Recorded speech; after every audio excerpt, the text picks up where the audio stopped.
जय श्री कृष्ण। जय श्री राधे। आज हम आपको सुनाने वाले हैं श्रीमद् भागवत का तीसरा अध्याय और महात्म। अगर इससे पहले के 2 अध्याय और महात्म आपने नहीं सुने हैं तो आपको हमारे चैनल पे वो वीडियो मिल जाएगी, तो आप जाकर जरूर सुनें। तो चलिए शुरू करते हैं।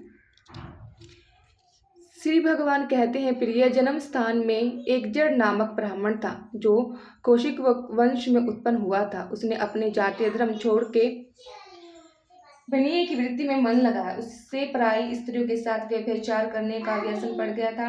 वह सदा जुआ खेलता, शराब पीता और शिकार खेलकर जीवों की हिंसा किया करता था। इस प्रकार उसका समय बीतता गया। धन नष्ट हो जाने पर वह व्यापारिक के लिए बहुत दूर उत्तर दिशा में चला गया। वहां से धन कमाकर घर की ओर लौटा। बहुत दूर तक का रास्ता उसने तय कर लिया था। एक दिन सूर्यास्त हो जाने पर जब 10 दिशाओं में अंधकार फैल गया, तब एक वृक्ष के नीचे उसे लुटेरे ने धर दबाया और शीघ्र इसके प्राण निकल गए। उसके धर्म का लोप हो गया, इसलिए वह बड़ा भयानक प्रेत हुआ। उसका पुत्र बड़ा धर्मात्मा और वेदों का विद्वान था। उसने अभी तक पिता के लौट आने की राह देखी। जब वह नहीं आए तब उनको पता लगाने के लिए वह स्वयं भी घर छोड़कर चल दिया। वह प्रतिदिन खोज करता, मगर राहगीरों से पूछने पर भी उसे उनका कुछ समाचार न मिला। तंतार एक दिन एक मनुष्य से उसकी भेंट हुई जो उसके पिता का सहयोगी था। उसे सारा हाल जानकर उसने पिता की मृत्यु पर बहुत शोक किया।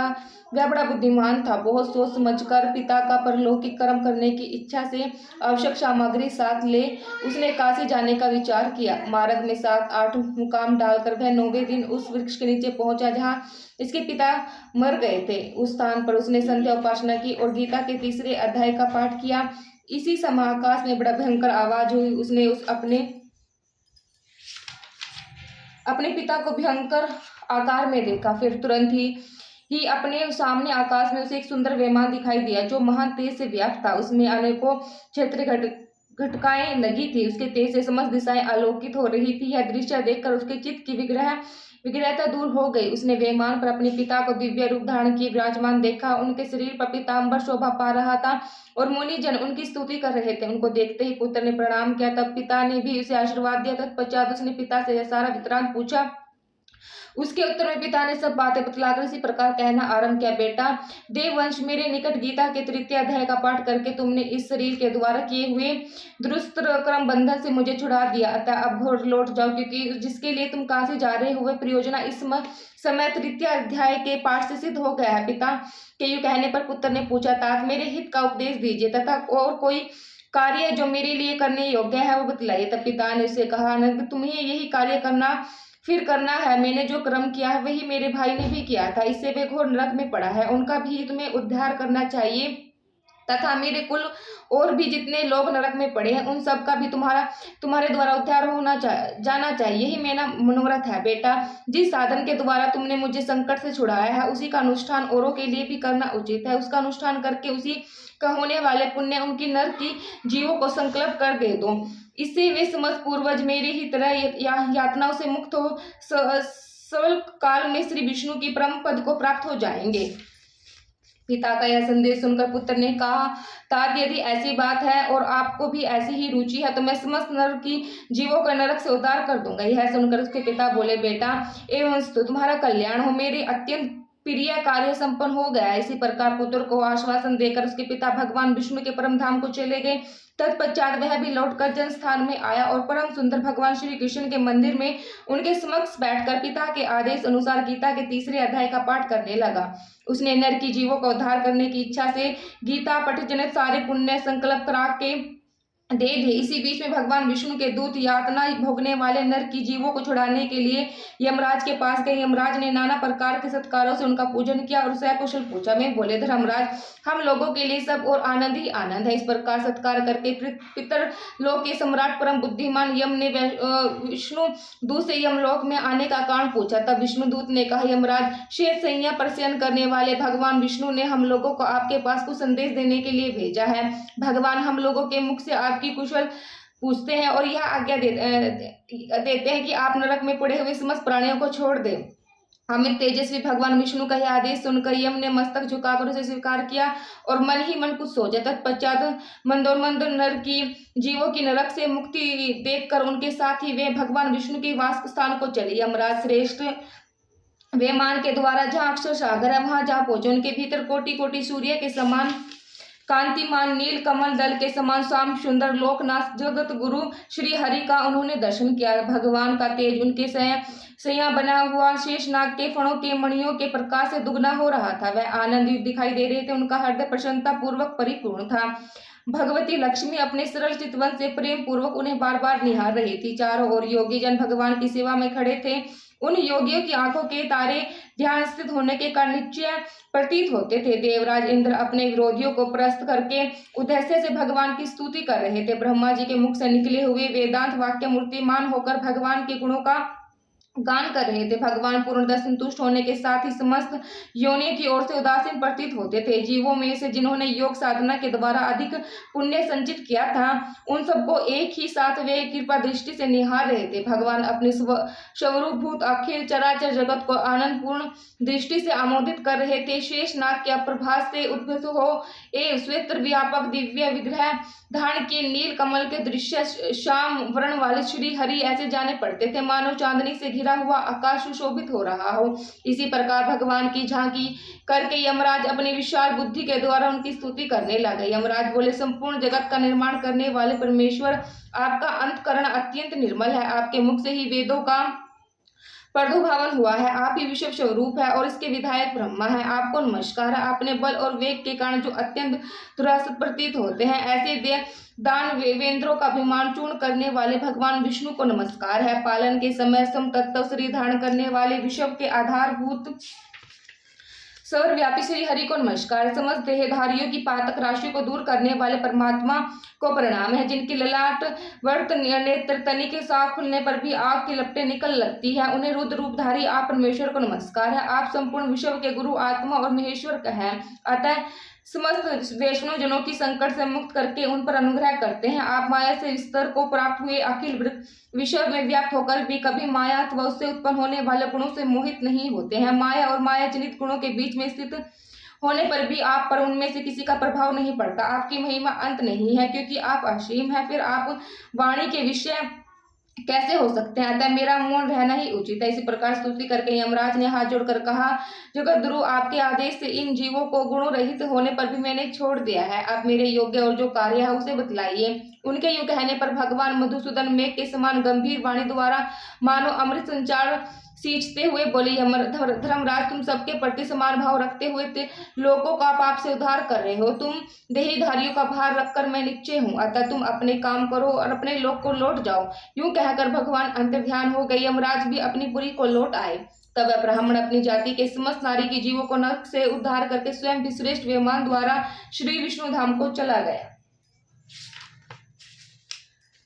ये आपने सुना महत्तम, और अब हम आपको सुनाने जा रहे हैं तीसरा अध्याय। इस पर अर्जुन ने प्रश्न किया कि हे जनार्दन, यदि कर्मों की अपेक्षा ज्ञान आपकी श्रेष्ठ मान्यता है तो फिर हे केशव, मुझे भयंकर कर्म क्यों लगते हैं तथा आप मिले हुए से वचन से मेरी बुद्धि को मोहित सा करते हैं। इसलिए उसे एक बात को निश्चय करके कहे कि जिससे मैं कल्याण को प्राप्त हो जाऊं। इसी प्रकार अर्जुन के पूछने पर भगवान श्री कृष्ण महाराज बोले, हे निष्पाप अर्जुन, इस लोक में दो प्रकार की निष्ठा मेरे द्वारा पहले ही की गई है, ज्ञानियों के ज्ञान से योग से और योगियों की निष्काम कर्म योग से। परंतु किसी भी मार्ग के अनुसार कर्मों को स्वरूप से त्यागने की आवश्यकता नहीं है, क्योंकि मनुष्य ना तो कर्मों के न करने से निष्कामता को प्राप्त होता है और ना ही कर्मों के त्यागने मात्र से भगवत साक्षात स्वरूप सिद्धि को प्राप्त होता है। तथा स्वर्धा कर्मों का स्वरूप से त्याग हो भी नहीं सकता, क्योंकि कोई भी पुरुष किसी काल में क्षण मात्र भी बिना कर्म किए नहीं रहता। निसंदेह सभी पुरुष प्रकृति से उत्पन्न हुए गुणों द्वारा परवश हुए कर्म करते हैं। इसलिए जो मूढ़ बुद्धि पुरुष कर्म इंद्रियों को हट से रोककर इंद्रियों के भोगों को मन से चिंतन करता रहता है, वह मिथ्याचारी अर्थात दम कहा जाता है।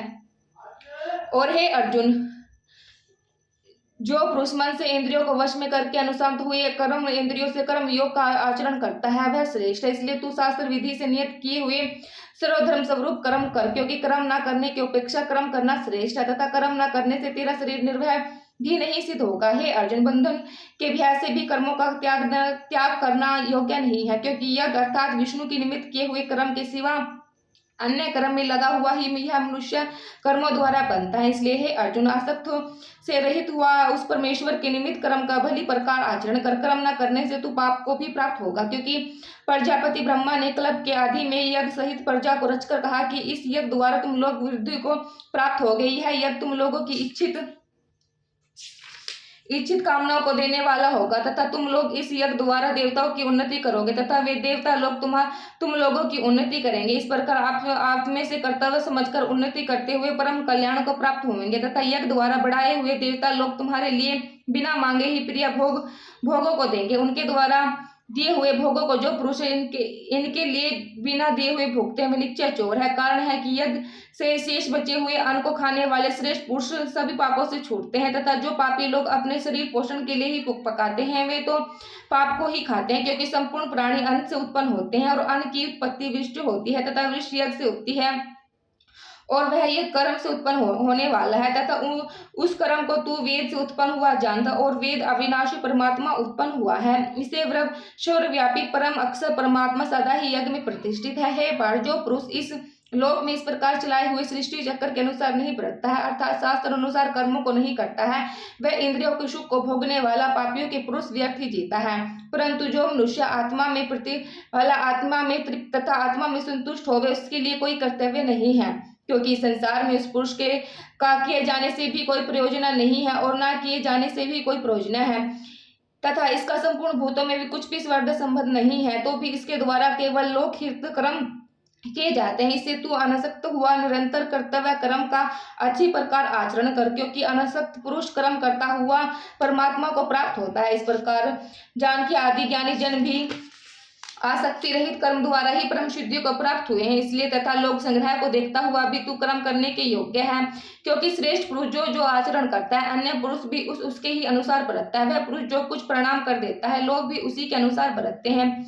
इसलिए हे अर्जुन, यदि मुझे तीनों लोकों में कुछ भी कर्तव्य नहीं है, किंचित भी प्राप्त होने योग्य वस्तु अप्रत नहीं है, तो भी मैं कर्म में बरतत हूँ, क्योंकि यदि मैं सावधान हुआ किंचित कर्म में नहीं बरतूंगा, तो हे अर्जुन, सब प्रकार से मनुष्य मेरे बर्ताव के अनुसार बरतते हैं, अर्थात बरतने जाएंगे, तथा यदि मैं कर्म ना करूं तो ये सब लोग भ्रष्ट हो जाएंगे और मैं वर्ण शंकरा का करने वाला होऊंगा, तथा इस सारी प्रजा का हनन करूं अर्थात मरने वाला बनूं। इसलिए हे भारत, कर्म में आसक्त हुआ अज्ञानी जन जैसे कर्म करता है, वैसे अनक्षत हुआ विद्वान भी लोग शिक्षित को चाहते हुआ कर्म करें। ज्ञानी पुरुषों को चाहिए कि कर्मों में आसक्ति वाले अज्ञानियों की बुद्धि में भ्रमित अर्थात कर्मों में अश्रद्धा उत्पन्न ना करें, किंतु स्वयं परमात्मा के स्वरूप में स्थित हुआ और सब कर्मों को अच्छी प्रकार करता हुआ उनसे भी वैसे ही करवाए। हे अर्जुन, वास्तव में संपूर्ण कर्म प्रकृति के गुणों द्वारा किए हुए हैं, तो भी अहंकार से मोहित हुए अंतकरण वाले पुरुष में करता हूं ऐसा मान लेते हैं। परंतु हे महोभो, गुण विभाग और कर्म विभाग के तत्व को जानने वाले ज्ञानी पुरुष संपूर्ण गुणों में बढ़ते हैं ऐसे मानकर नहीं आसक्त होते हैं, और प्रकृति के गुणों से मोहित हुए पुरुष गुण और कर्मों के आसक्त होते हैं। उन्हें अच्छी प्रकार से समझने वाले मूर्खों को अच्छी प्रकार जानने वाले ज्ञानी पुरुष से चल में ना करें। इसलिए हे अर्जुन, तू धन्यनिष्ठ चित्त से संपूर्ण कर्मों को मुझ में समर्पण कर, आशा रहित और ममता रहित होकर संतप्त रहित हुआ युद्ध कर। हे अर्जुन, जो कोई भी मनुष्य दोष बुद्धि से रहित और श्रद्धा से युक्त हुए सदा ही मेरे इस मत के अनुसार बरतता है, वह पुरुष संपूर्ण कर्मों से छूट जाता है, और जो दोष दृष्टि वाले मूर्ख लोग इस मेरे मत के अनुसार नहीं बरतते, उन्हें संपूर्ण ज्ञानों में मोहित चित्त वालों को तू कल्याण से परष्ट हुए जान, क्योंकि सभी प्राणी प्रकृति को प्राप्त होते हैं, अर्थात अपने स्वभाव से परवश हुए कर्म करते हैं। ज्ञानवान भी अपनी प्रकृति के अनुसार चेष्टा करते हैं, फिर इसमें किसी का हट क्या होगा। इसलिए मनुष्य को चाहिए कि इंद्रियों के अर्थ में अर्थात सभी इंद्रियों के भोगों में स्थित जो राग और दोष है, उन दोनों के वश में नहीं होवे, क्योंकि इसके वे दोनों ही कल्याण मार्ग में विघ्न करने वाले महाशत्रु है। इसलिए उन दोनों को जीत कर सावधान हुए ईश्वर धर्म का आचरण करे, क्योंकि अच्छी प्रकार आचरण किए हुए दूसरों के धर्म से गुण रहित भी अपने धर्म अति उत्तम है। अपने धर्म में मरना भी कल्याणकारी है और दूसरों का धर्म भय को देने वाला है। इस पर अर्जुन ने पूछा, हे कृष्ण, फिर यह पुरुष पलट लगाए हुए सुदृश्य न चाहते हुए भी किससे प्रेरित हुए पाप का आचरण करते हैं। इस प्रकार अर्जुन के पूछने पर श्री कृष्ण महाराज बोले, हे अर्जुन, रजोगुण से उत्पन्न हुआ यह काम ही क्रोध, यही महाआसन अर्थात अग्नि के शुद्ध भोगों से न तृप्त होने वाला और बड़ा पापी है। इसी विषय में इसको ही तू वैरी जान। जैसे धुएं से अग्नि और मल से दर्पण ढक जाता है, जैसे जोर से गर्भ ढक हुआ हुआ है, वैसे ही उसी काम के द्वारा यह ज्ञान ढका हुआ है। और हे अर्जुन, इस अगर सुदर्शन नापूर्ण होने वाले काम स्वरूप रूप ज्ञानियों के नित्य वैरी से ज्ञान ढका हुआ है। इंद्रियां, मन और बुद्धि इस काम के वास स्थान कहे जाते हैं, और यह काम इन मन, बुद्धि, इंद्रियों द्वारा ही ज्ञान को अच्छित करके इस जीवात्मा को मोहित करता है। इसलिए हे अर्जुन, तू पहले इंद्रियों को वश में करके मन और विज्ञान के नाश करने वाले इस काम पापी को निश्चय रूप मार। और यदि तुम समझेगे कि इंद्रियों को रोककर काम रूप वैरी को मारने की मेरी शक्ति नहीं है, तो तेरी यह भूल है, क्योंकि इस शरीर से इंद्रियों को पर श्रेष्ठ, बलवान और सूक्ष्म कहते हैं, और इंद्रियों से पर मन है, और मन से भी पर बुद्धि है, और जो बुद्धि से भी अत्यंत पर है वह आत्मा है। इस प्रकार बुद्धि पर अर्थात सूक्ष्म तथा सब प्रकार के बलवान और श्रेष्ठ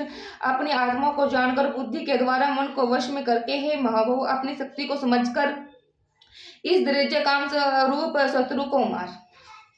तो ये था आज का हमारा तीसरा अध्याय। अगला अध्याय हम आपको अगली वीडियो में सुनाएंगे। जब तक जय श्री कृष्णा, जय श्री राधे।